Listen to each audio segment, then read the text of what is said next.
वृद्धों की दुनिया के बारे में जानकारी चाहने वाले पाठकों को सादर नमस्कार। यह एक पुस्तक का शीर्षक है जो आज से 7-8 साल पहले लिखी गई थी। इसके कुछ खास पल, खास पाठ वक्त की नज़ाकत को देखते हुए सभी के सामने रखने का मन कर रहा है। पिछली बार आपने वृद्धों की दुनिया के दादाजी को सुनना। अब ये भूमि शहर में रहने वाले मेरे आजू बाजू में शिक्षाविद गुलाबचंद पांचाल दिखाई दे रहे हैं, जो इस वक्त 80 पार करके गुडा नाथावधान में रह रहे हैं। दूसरी तरफ कवि और शिक्षक रहे गणेशलाल गौतम, जो अब दुनिया में नहीं हैं। ये 85 वर्ष के होकर के कोरोना के दौरान दुनिया से कूच कर जाते हैं। आज हम वृद्धों की दुनिया जिसे कहते हैं, जब इस तरह का शीर्षक आप देखेंगे तो याद आएगा कि दुनिया मेरे आगे एक स्तंभ चलता है जनसत्ता का, जिसमें हर लेखक अपनी नज़र से दुनिया को देखते हैं और किसी एक पक्ष को स्तंभ का आधार बनाते हैं। ठीक इसी तर्ज पर समाज में हम रहते हैं, तो परिवार के अंदर एक सबसे शीर्ष पर रहने वाला वृद्ध, जो दादाजी, पिताजी, नाना जी, नाना नानी, दादा दादी हुआ करते हैं। तो उसी तरह से मैंने जब ये रिसर्च किया तो पाया उपन्यास और कहानियों के पात्र बनते हैं। परिवार में तो होते ही हैं। कुछ खुश नसीब परिवार होते हैं जिनके घर में दादा दादी होते हैं, और ऐसे भी होते हैं जिनकी आंख खुलती है, होश संभालते हैं, उस वक़्त उन्हें दादा दादी तो दूर की बात, पिताजी या माँ भी नज़र नहीं आती। उनका जीवन एक अलग तरह का होता है। और अभी भी रिसर्च आ रहे हैं, मनोवैज्ञानिक कह रहे हैं कि जिन परिवारों में बच्चे दादा दादी, नाना नानी की देखभाल में पलते हैं, वे ज़्यादा व्यावहारिक, सामाजिक और उनका सही तरह से विकास होता है। क्योंकि अब एकल परिवार है, और ऐसे में एकल परिवार का मुखिया पिता, माता और उनके बच्चे ही हुआ करते हैं। इसलिए थोड़ी दूर की बात हो गई। भारतीय समाज व्यवस्था, परिवार व्यवस्था संयुक्त परिवार में रही थी, लेकिन ये 5-7 दशक पहले बड़े स्तर पर देखे जा सकते थे। लेकिन अब कभी कभार गिने चुने शहरों में या गांव में देखने को मिलते। और अगर वृद्ध रह रहे हैं तो वृद्ध किस तरह से परिवार में हाशिए पर चले जा रहे हैं। इसलिए सवाल ये उठता है इस विषय पर, वृद्धों की दुनिया के कड़वे मीठे सच सुनाई पड़ेगा। समाज को वृद्धों की नज़रिए से देखने का यहाँ अवसर मिलता है। अगर हम देखें कि क्या वृद्ध किसानों के बीच में, किसानों के दादा दादी ज़्यादा बेहतर अवस्था में हैं, या व्यापार करने वाले परिवारों में हैं, या नौकरी पेशा घरों में हैं, या फिर यूँ कहें शहर में हैं या ग्रामीण में हैं, कहाँ ज़्यादा बेहतर स्थिति में है। या फिर तीसरा तरीका और हो सकता है, निम्न वर्ग में, मध्यम वर्ग में या उच्च वर्ग में। ऐसा कुछ भी नहीं है। दावे के साथ नहीं कहा जा सकता, अपवाद स्वरूप कहीं भी विकट स्थिति बन सकती है और कहीं भी सुविधाजनक स्थिति हो सकती है। तो ये जो जिन दो शख्सों की मैं बात करने चाह रहा हूँ, ये तो मैंने एक मेथोडोलॉजी बताई थी कि इस तरह से हमने काम किया और पाया कि शहर में बहुत हद तक वृद्ध जिस तरह से रहते हैं, गांव में थोड़ा अलग तरह से रहते हैं, लेकिन फिर भी गांव में भी उनके मन बहलाव के कई जरिए हो सकते हैं। छोटे गांव हो या बड़ा गांव हो, वे आसपास घूम सकते हैं, बतिया सकते हैं बराबर वालों से, छोटों से, बच्चों से। शहर में एक मोहल्ले में सीमित होकर के रह जाते हैं या फिर नौकरी पेशा के घर में वे इतने एकाकीपन में जीते हैं कि वृद्धाश्रम अगर कहीं खुल रहे हैं तो शहर और महानगरों में, और इन वृद्धाश्रमों में रहने वाले वृद्ध हर तरह के, हर वर्ग से, हर समाज से पाए जाते हैं। इसमें जाति का कोई सवाल नहीं हो सकता, धर्म का कोई सवाल नहीं है। हाँ, ये जरूर पाया गया है कि जो नौकरी पेशा है, अर्थ का जरिया है उनका, आत्मनिर्भर है, वो पेंशन पाते हैं, तो उनकी स्थिति ज़्यादा बेहतर होती है उन वृद्धों से जो अपने बच्चों के आश्रित हो जाते हैं, चाहे वो व्यापारी हो, चाहे नौकरी पेशा हो। तो इस तरह से हम ये देख सकते हैं कि एक आवाज़ पर हर चीज़ हाजिर हो सकती है। इस तरह से कहा था गणेश लाल गौतम, कवि साहित्यकार रहे, और उन्होंने रचना की जो आपको ये पुस्तक के रूप में दिखाई दे रही है, मेनका काव्य संग्रह, कुछ इसी तरह का जिस तरह से जयशंकर प्रसाद ने कामायनी लिखी थी, उसी तर्ज पर, उसी छंद में आपने मेनका की रचना की। और भी आपके कविता संग्रह आए और मेनका को साहित्य अकादमी से पुरस्कृत किया गया था। दूसरे शख्स हैं शिक्षाविद, शिक्षक रहे गुलाबचंद पांचाल, जो 81-82 के हो गए हैं, चलते फिरते हैं, उठते बैठते हैं, बतियाते हैं मेरे से लगातार। हर 1-2 दिन में मोबाइल पर बातचीत होती है। आप सुलझे हुए विचारों के व्यक्ति है। आपसे जब बातचीत की गई आज से कोई 7-8 साल पहले, जो दर्ज है वृद्धों की दुनिया में, तो शीर्षक निकल के आया था कि हुक्म दीजिए बंदा हाजिर है गुलाबचंद पांचाल। इस शीर्षक से मैंने आपका साक्षात्कार लिया और अंगद में वो प्रकाशित भी हुआ था समय समय पर। किताब के पाठ में तब्दील होने से पहले सायंकालीन दैनिक अंगद, जिसे बदन बदिर निकालते थे, जो वो भी अब दुनिया में नहीं रहे, वहाँ ये बराबर 7-8 महीने नियमित स्तंभ के रूप में, वृद्धों की दुनिया के रूप में प्रकाशित हुए, और आप भी दोनों शख्स वहाँ जगह पाए थे। तो इस तरह से ये कह सकते हैं कि एक आवाज़ पर हर चीज़ हाजिर हो सकती है, बशर्ते कि आप उनके घर पहुँचे। और जब मैं माटुंदा रोड पर गुलाब भवन में पहुंचा और आपसे बातचीत हुई आधा पौन घंटे की, तो उसका निष्कर्ष निकल के आया कि जब बच्चों से कहते हैं ये, तो उधर से जवाब मिलता है, आप हुक्म दीजिए बंदा हाजिर है। तो चलिए मैं ये सारी बातें बताऊं, ज़्यादा बेहतर होगा कि इन शख्सियतों के बारे में जो ज़्यादा नहीं है, मैं अक्षर से पढ़ करके आपको बताता हूँ कि उस वक़्त कोई 7-8 साल पहले जो आपसे बातचीत हुई थी, और उसको मैंने जो शब्द बद्ध किया था आपसे बात करते हुए, वो कुछ इस तरह से है। तो आप इसका आनंद लीजिए।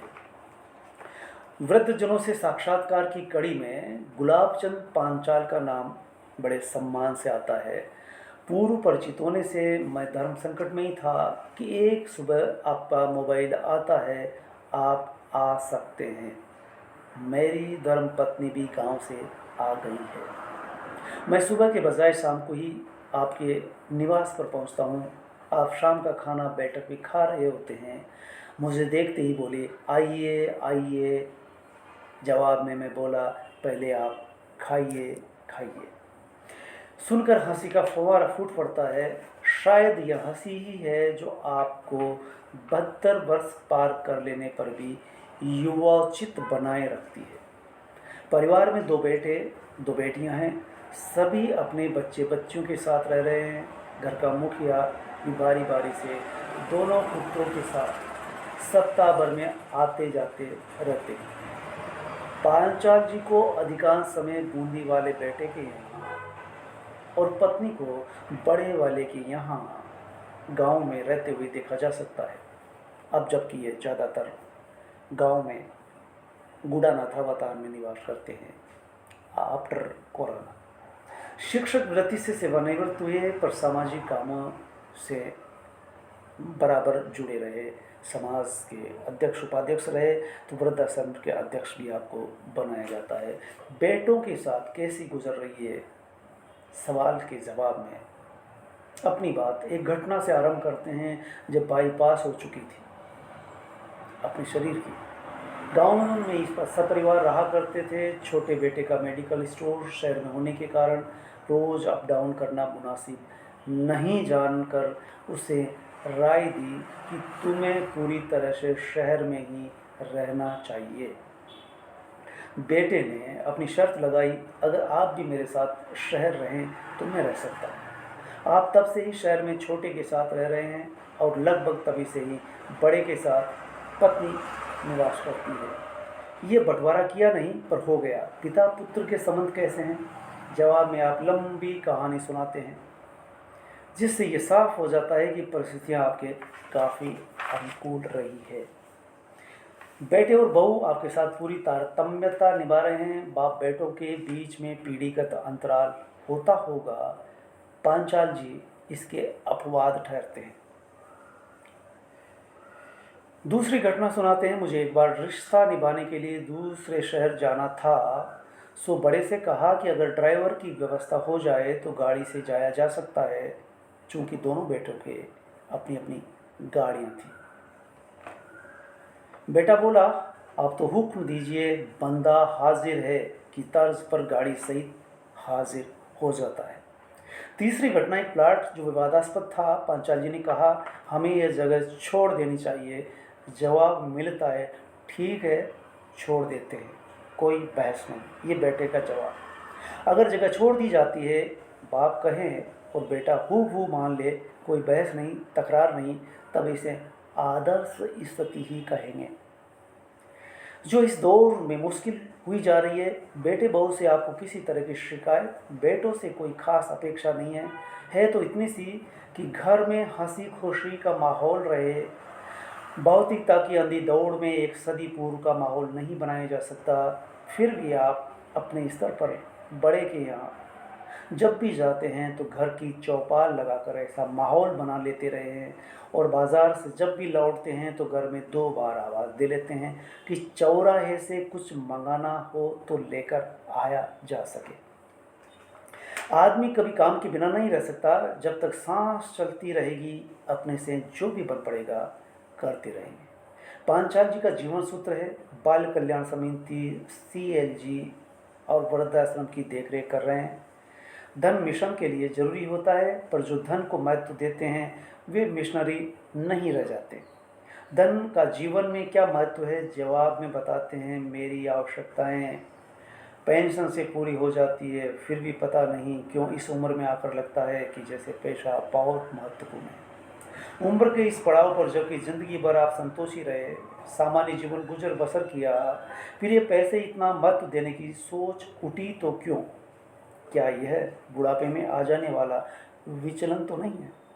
ऐसा क्यों है कि उम्र के उतार पर जबकि पैसा उतना ज़रूरी नहीं रह जाता है, तब उसकी ज़रूरत महसूस होना क्या ठीक है? सवाल के जवाब में पांचाल जी इतना भर कहते हैं, ये इस सवाल से मैं स्वयं मुठभेड़ कर रहा हूँ, सोचता हूँ, मैं कारण की तलाश करूँगा, अगर मिलेगा तो अवश्य बताऊँगा। वृद्धाश्रम खोलने का विचार किसका था और कैसे आया? इसका भविष्य क्या रहेगा? इसे चलाने के लिए क्या अगली पीढ़ी तैयार कर ली है? ऐसे बहुत से सवालों के जवाब देते हैं। लंबी बातचीत होती है। बेचैन करने वाला सवाल है कि क्या वृद्धाश्रम परिवार का विकल्प हो सकता है? परिवार क्यों टूट रहे हैं?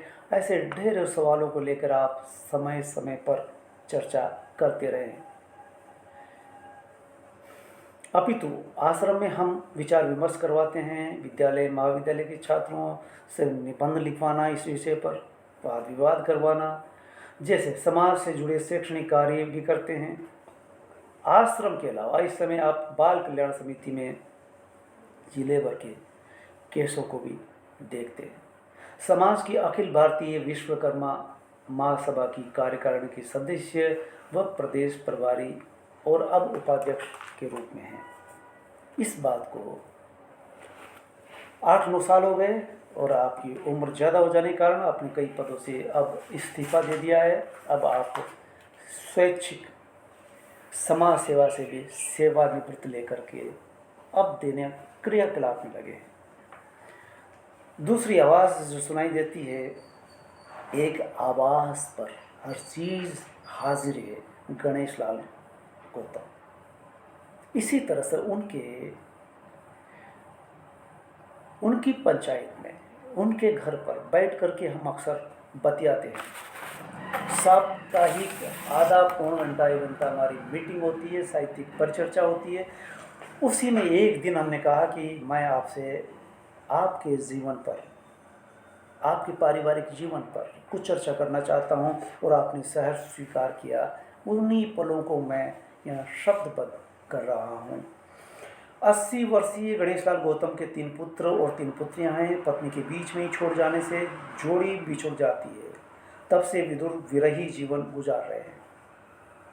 दोनों छोटे बेटे अलग रह रहे हैं। मझली और छोटी बहू आधुनिका है, सरकारी सेवा में है, अभी बड़े बेटे के साथ रह रहे हैं। मझले बेटे को असंतोष है कि उसे पर्याप्त हिस्सा नहीं मिला है। बड़ी बहू पूरी तत्परता से सेवा कर रही है। जो सेवा करेगा उसे मिलेगा। सो बड़े बेटे के लिए घोषित कर दिया कि जो कुछ भी है वो उसे ही मिलेगा। आर्थिक रूप से सक्षम है। पत्नी व स्वयं की पेंशन पा रहे हैं। बहू या पोतियाँ इनकी एक ही आवाज़ पर चाय पानी हाजिर कर देती रही है। इस बात का मैं स्वयं चश्मदीद गवाह रहा हूँ। ठिगना कर गौरवर्ण चेहरे पर चमकती तेज आँखें, हमेशा हंसकर मिलने वाले विमोहित कर डालते हैं। देखते ही हंसकर मिलना, हंसकर बातें करना आपकी फितरत रही है।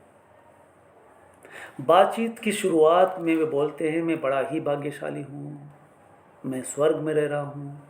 बहू और बेटा एक तरह से मेरे भक्त हैं। बड़ा बेटा 3 बार मेरी परीक्षा में पास हुआ है, छोटा और मझला फेल।